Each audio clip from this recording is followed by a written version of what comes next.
Good morning students. कल हमने virus के बारे में पढ़ा। वायरस के सामान्य गुण क्या हैं, उनके कौन से गुण सजीवों से मिलते हैं, कौन से गुण निर्जीवों से मिलते हैं, और वायरस की उत्पत्ति कैसे हुई। साथ में हमने ये भी देखा कि वायरस जो है वो सजीवों में बीमारी का कारण बनते हैं, रोग पैदा करते हैं, पादपों में, जंतु में, बैक्टीरिया में और लगभग सभी प्रकार के सजीवों में वायरस डिजीज कॉज करते हैं। और ये जो डिजीज है ये किस तरह से एक ऑर्गेनिज्म से दूसरे ऑर्गेनिज्म में ट्रांसमिट होती है, ये अब हम पढ़ेंगे। Transmission of virus. Transmission of virus या वायरस का संचरण एक रोगित पादप से या रोगित सजीव से निरोगी में बहुत तरह के माध्यम के द्वारा होता है। यहाँ पर हम जो मोड्स ऑफ ट्रांसमिशन पढ़ेंगे या ट्रांसमिशन के साधन जो पढ़ेंगे वो मुख्यतः पादप वायरस को कंसिडर करते हुए हम पढ़ेंगे। तो सबसे important mode of viral transmission है ट्रांसमिशन थ्रू सीड्स, बीज के द्वारा। जब कोई रोगित पादप है, जब कोई ऐसा पादप जिसमें वायरल इन्फेक्शन हो और उस इन्फेक्टेड प्लांट के सीड से जब हम नेक्स्ट जनरेशन प्लांट ग्रो करते हैं तो इन्फेक्शन उस प्लांट में आने की पूरी संभावना रहती है। तो ये है बीज के द्वारा वायरस का संचरण। इसी तरह से वेजिटेटिव प्रोपेगेशन के द्वारा हम जानते हैं कि सारे ही पौधों को बीजों से नहीं उगाया जाता। कुछ पौधे ऐसे हैं जो कि कायिक भागों के द्वारा उगाए जाते हैं, जैसे कि जड़ की कटिंग से या तने से या दूसरे मूल से दूसरे कायिक भागों से जब पौधों को उगाया जाता है और अगर उनके उस कायिक भाग में वायरस है या वो भाग ऐसे पेरेंट प्लांट से लिया गया है जिसमें वायरस इन्फेक्शन है, तो इन्फेक्शन अगली पीढ़ी में जाने की पूरी संभावना रहती है। तो ये है वायरस का transmission through vegetative propagation. Next है मैकेनिकल मीन्स।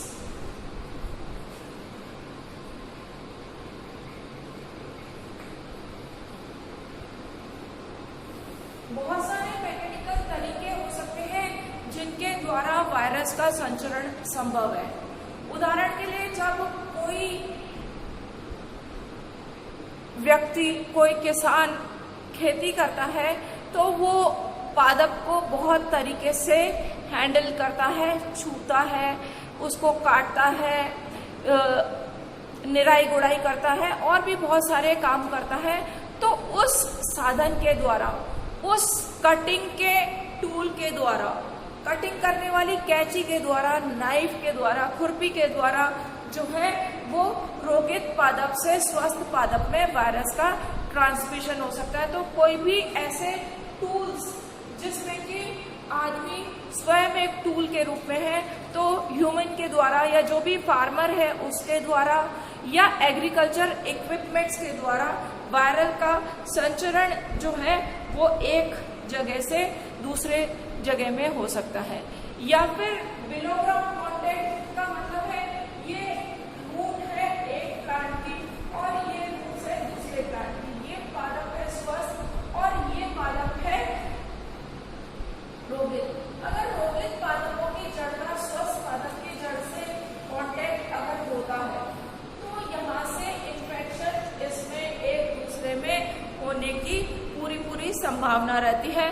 तो ये है एक तरह का वायरस संचरण का तरीका। इसके अलावा जब पादप में किसी कारण से कोई घाव बनता है, कोई चोट लगती है, तो उस रस से भी दूसरे पादप में वायरस संचरण की संभावना रहती है। या जो हवा के द्वारा जब पादप की टहनियां हिलती है तो दो पादप की टहनियां आपस में टकराकर एक दूसरे में रोग संचरण का कारण बन सकती है। तो बहुत सारे साधन में से मैकेनिकल मीन्स के द्वारा भी वायरस ट्रांसमिशन होता है। वायरस का ट्रांसमिशन सॉइल के द्वारा पॉसिबल है कि मृदा में जो है वायरस आ जाते हैं, और ये वायरस जब मृदा में होते हैं तो ये निष्क्रिय रहते हैं। हम जानते हैं कि वायरस जब भी सक्रिय रहते हैं जब वो स्पेसिफिक होस्ट में रहते हैं, लेकिन उस होस्ट से ये सॉइल में आ जाते हैं और इनएक्टिव फॉर्म में रहते हैं जब तक कि इनकी लाइफ रहती है। अगर उस समय तक इनको स्पेसिफिक होस्ट सेल मिल जाती है तो वो उसमें इन्फेक्शन कॉज करते हैं, जैसे कि पोटैटो मोज़ेक वायरस, जैसे कि ओट्स वायरस या व्हीट मोज़ेक वायरस, और भी इसके कई एग्जाम्पल हैं। एयर जो है एयरबॉर्न वायरस, ऐसे ही वायरस जो है हवा के द्वारा एक स्वस्थ पौधे में इन्फेक्टेड प्लांट से पहुंच जाता है। इसके जो एग्जाम्पल्स है इसमें एनिमल वायरस ज्यादा है जो कि हवा के द्वारा संचरित होते हैं। For example herpes virus.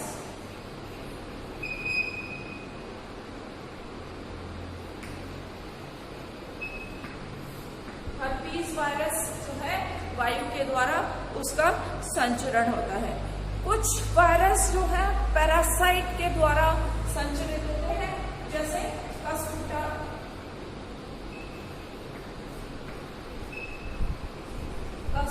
या मरबर्ड से हम सभी परिचित हैं। जब कस्कुटा एक स्वस्थ पौधे से दूसरे पौधे पर फैलती है तो वो अपने साथ इन्फेक्शन भी ले जा सकती है। इंसेक्ट भी एक इम्पॉर्टेंट सोर्स है ट्रांसमिशन का। इंसेक्ट हम जानते हैं कि इंसेक्ट के माउथ पार्ट्स होते हैं, प्रोबोसिस होते हैं, जो कि पॉलिनेशन में हेल्प करते हैं।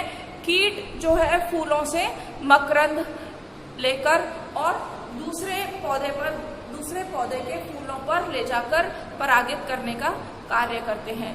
तो परागकण के साथ साथ ये जो कीट हैं, ये वायरस भी एक स्वस्थ पौधे से, एक रोगित पौधे से स्वस्थ पौधे पर ले जाते हैं।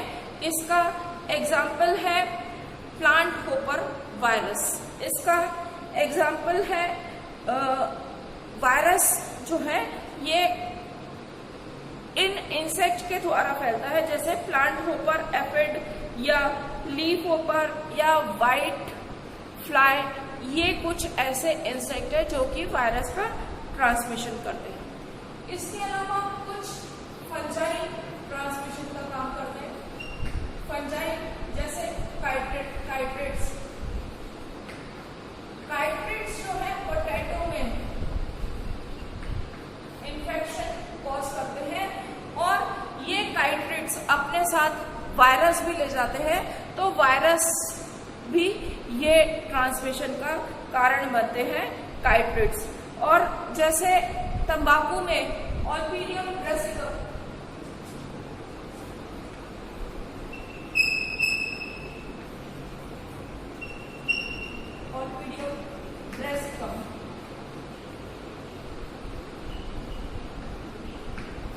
ये भी फंजाई है जो कि तंबाकू के पौधे में वायरस के ट्रांसमिशन के लिए उत्तरदायी है।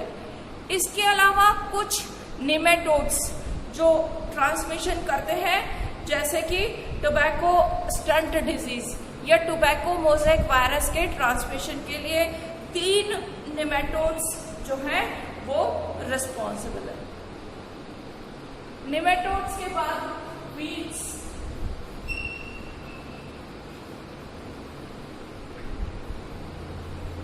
वीड्स के द्वारा भी वायरल ट्रांसमिशन होता है। वीड्स जंगली पौधे होते हैं जो कि हमारे द्वारा उगाए गए इच्छित पादपों के बीच में अपने आप से उग जाते हैं। तो कई बार ये वीड्स भी वायरल ट्रांसमिशन का कारण बनते हैं। हालांकि वायरस जो है वो होस्ट स्पेसिफिक होता है, तो इन वीड्स पर डिजीज कॉज नहीं करता, बट इन वीड्स के द्वारा हेल्दी प्लांट्स पर ट्रांसमिशन पॉसिबल है। इसके अलावा ट्रांसमिशन पॉसिबल है थ्रू पॉलन ग्रेन।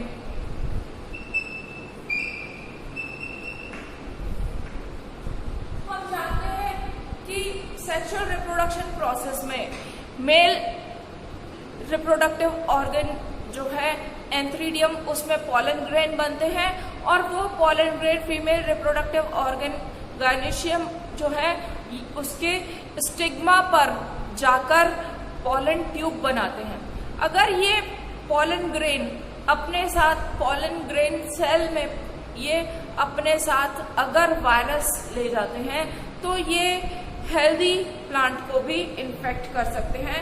तो ये जो है ये पॉलन ग्रेन के थ्रू ट्रांसमिशन है, जो कि बीन मोज़ेक वायरस में कॉमन होता है, या नेक्रोटिक लीफ स्पॉट जो है इससे डिजीज कॉज होती है। ऑल्टरनेट होस्ट ये जो है ये भी वायरस के रिस्पॉन्सिबल है, जैसे कि येलो वेन मोज़ेक ऑफ ओकरा या कुकुरबिट मोज़ेक जो है, इसमें कोलेटरल होस्ट या ऑल्टरनेट होस्ट जो है वो भी वायरस स्प्रेड करने के लिए रिस्पॉन्सिबल होता है। तो कुछ कॉमन एजेंट हमने पढ़े, वाहक हमने पढ़े, जो कि वायरस को एक रोगित पादप इन्फेक्टेड प्लांट से हेल्दी प्लांट पर ले जाने का काम करते हैं। नेक्स्ट है shape and size of virus. Virus का आकार और आकृति कैसी होती है? तो वायरस का आकार हमने देखा कि वायरस बहुत छोटे होते हैं और इतने छोटे होते हैं कि सिंपल माइक्रोस्कोप, कंपाउंड माइक्रोस्कोप के द्वारा देखे नहीं जा सकते। इसको देखने के लिए इलेक्ट्रॉन माइक्रोस्कोप की जरूरत होती है। तो ये जो वायरस है इसका साइज बहुत छोटा होने के कारण नैनोमीटर में इसको नापा जाता है, और नैनोमीटर इतना छोटा होता है कि हम इसको इस बात से समझ सकते हैं कि एक नैनोमीटर 0.001 माइक्रोन के बराबर होता है, और एक माइक्रोन 10⁻⁻⁶ मिलीमीटर के बराबर होता है। तो एक मिलीमीटर का बहुत छोटा भाग, 1000वां भाग जो है नैनोमीटर में होता है, और इस नैनोमीटर वाले स्केल पर हम नापते हैं इसके वायरस के साइज को। तो वायरस का साइज जो है वो मोस्ट कॉमनली वेरी करता है 10 से 300 नैनोमीटर। ये जो साइज है ये कॉमन साइज है। अगर हम अलग अलग प्रकार के वायरस की बात करें तो वो उसका जो साइज है वो डिपेंड करता है कि उसके शेप कैसा है। अगर वायरस का शेप जो है वो हेलिकल है, अगर वो डंडे के जैसा है तो लंबाई और चौड़ाई नापते हैं। किसी में उसका हम जो है वो लेंथ और डायमीटर लेते हैं। तो ये अलग अलग वायरस के यहाँ पर साइज अलग अलग तरह से लेते हैं। कुछ एग्जांपल्स यहाँ पर हम देखते हैं, जैसे टोबैको मोज़ेक वायरस, जिसको हम TMV कहते हैं शॉर्ट में। TMV एक छड़ के जैसा वायरस है, लंबा पतला होता है, जिसमें हम लंबाई और उसका जो है डायमीटर लेते हैं। तो हम ये देखते हैं कि 15 तो उसका व्यास है और 300 उसकी लंबाई है। तो 50 × 300 nm जो है इसका TMV का साइज है। इसी तरह से मेज स्टड वायरस का साइज है 17 × 50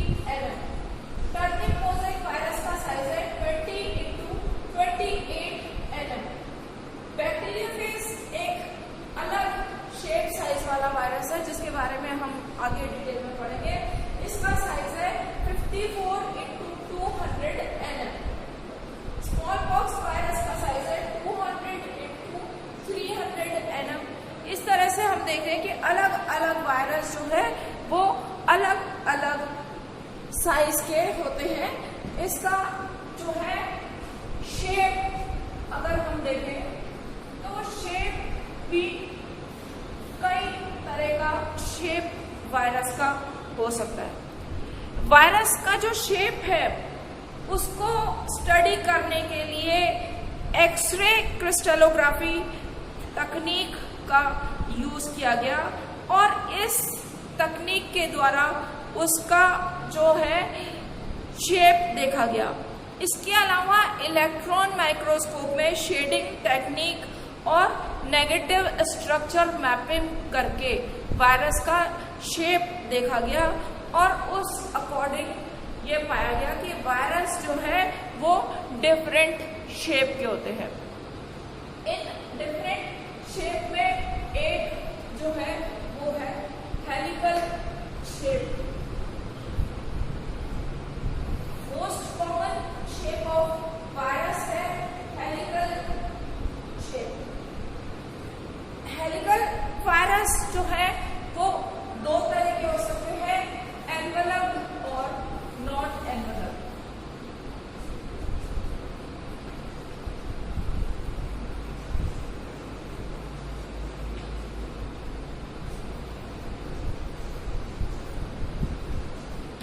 नॉन एनवेलप्ड जैसा नाम से ही पता है, जिसके चारों तरफ एनवेलप या कोट नहीं पाया जाता वो है नॉन एनवेलप्ड, और एनवेलप जिसके चारों तरफ एनवेलप पाया जाता है।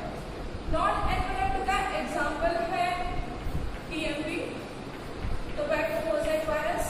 टोबैको मोज़ेक वायरस एक रॉड शेप स्ट्रक्चर होता है।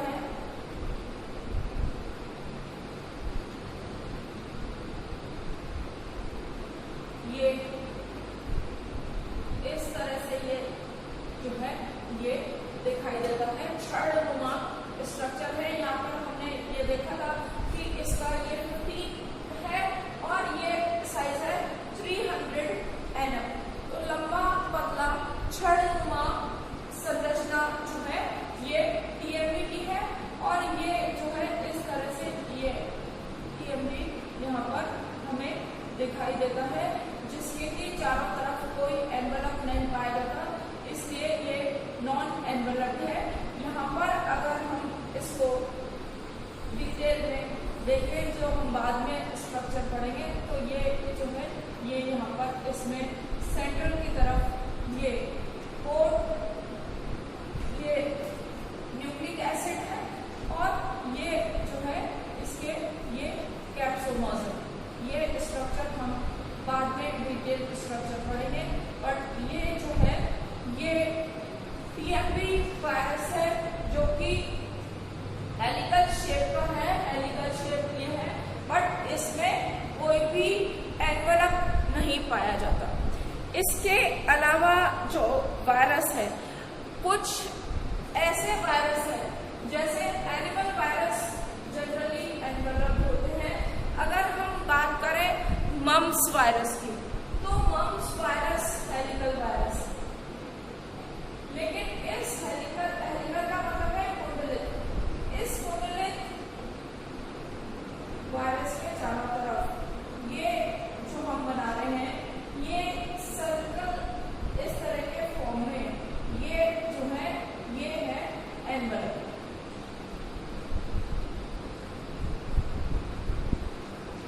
ये है एनवेलप और इस एनवेलप के अंदर की तरफ जो वायरस है वो इस तरह से ये हेलिकल वायरस है।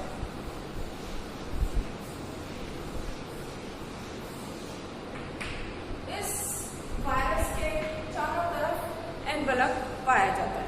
इसी तरह से अगर हम रेबीज वायरस देखें या और भी दूसरे वायरस हैं वो भी एनवेलप हो सकते हैं। ये है रेबीज वायरस।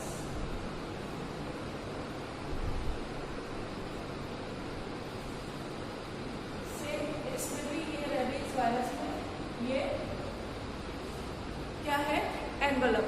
ये एनवेलप जो है प्रोटेक्शन का काम करते हैं अगेंस्ट एक्सटर्नल एजेंसीज। ये जो है ये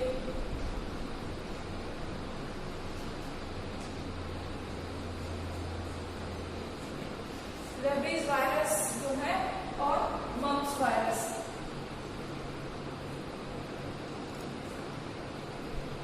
ये दोनों के दोनों वायरस जो है ये एनवेलप हेलिकल वायरस है।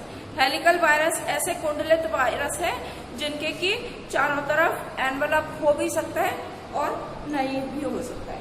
नेक्स्ट वायरस है क्यूबिकल वायरस। क्यूबिकल वायरस में वायरस का आकार क्यूब के जैसा होता है। क्यूबिकल वायरस एनवेलप्ड भी हो सकता है, नॉन एनवेलप्ड भी हो सकता है। एनवेलप्ड कब है? जब इसके चारों तरफ ये एनवेलप जो है प्रोटीन का सुरक्षात्मक आवरण पाया जाता है, जैसे कि एनिमल वायरस में हर्पीज वायरस इसका एग्जाम्पल है, जो कि क्यूबिकल शेप का है और इस क्यूबिकल वायरस शेप के चारों तरफ ये आवरण पाया जाता है, तो इसको एनवेलप्ड क्यूबिकल वायरस है। एडिनोवायरस, एनिमल वायरस में एडिनोवायरस 2, प्लांट वायरस में बोर्डोट्यूबर वायरस, दोनों ही क्यूबिकल वायरस के एग्जाम्पल है, जो कि नेकेड होते हैं, जिनके चारों तरफ प्रोटीन का सुरक्षात्मक आवरण नहीं पाया जाता। अगले तरह के वायरस वो है जिसकी की कोई शेप साइज डिसाइड नहीं होती, उसको हम एक ग्रुप में कॉम्प्लेक्स सिमेट्री वाले वायरस ग्रुप में अलग से रख देते हैं। इसमें ऐसे वायरस है जिनका अपना एक अलग टिपिकल शेप होता है, जैसे कि बैक्टीरियोफेज। बैक्टीरियोफेज का शेप टेडपोल के शेप के जैसा होता है, जिसमें कि ये हेड होता है। ये क्यूबिकल शेप वाला हेड है, जो कि इस टेल से कॉलर के थ्रू जोड़ा रहता है। इसके बीच में इसमें न्यूक्लिक एसिड जो है प्रोटेक्टेड कवर्ड रहता है। अलग अलग तरह के बैक्टीरियोफेज में माइनर डिफरेंसेस हो सकते हैं, बट बेसिक स्ट्रक्चर जो है टेडपोल शेप का होता है। इसी तरह से पॉक्स वायरस जो है उसका शेप भी अलग होता है। पॉक्स वायरस एक स्फेरिकल शेप का होता है, जिसमें कि बहुत सारे कैप्सोमर्स होते हैं। ये जो है ये कैप्सोमर्स है, ये कैप्सोमर्स आपस में अटैच होते हैं। कॉम्प्लेक्स सिमेट्री वाले वायरस में एक और एग्जांपल जो है वो है ORF वायरस का। ORF वायरस एक एनवेलप्ड वायरस है, जिसके कि अंदर जो है वायरस प्रोटेक्टेड रहता है, न्यूक्लिक एसिड इसमें प्रोटेक्टेड रहता है, चारों तरफ ये प्रोटीन का कवर है। तो ये जो अभी हमने पढ़े कि वायरस के 3 शेप हो सकते हैं, हेलिकल, क्यूबिकल या कॉम्प्लेक्स सिमेट्री वाले, और इनमें भी या तो एनवेलप्ड हो सकते हैं या नॉन एनवेलप्ड। Thank you.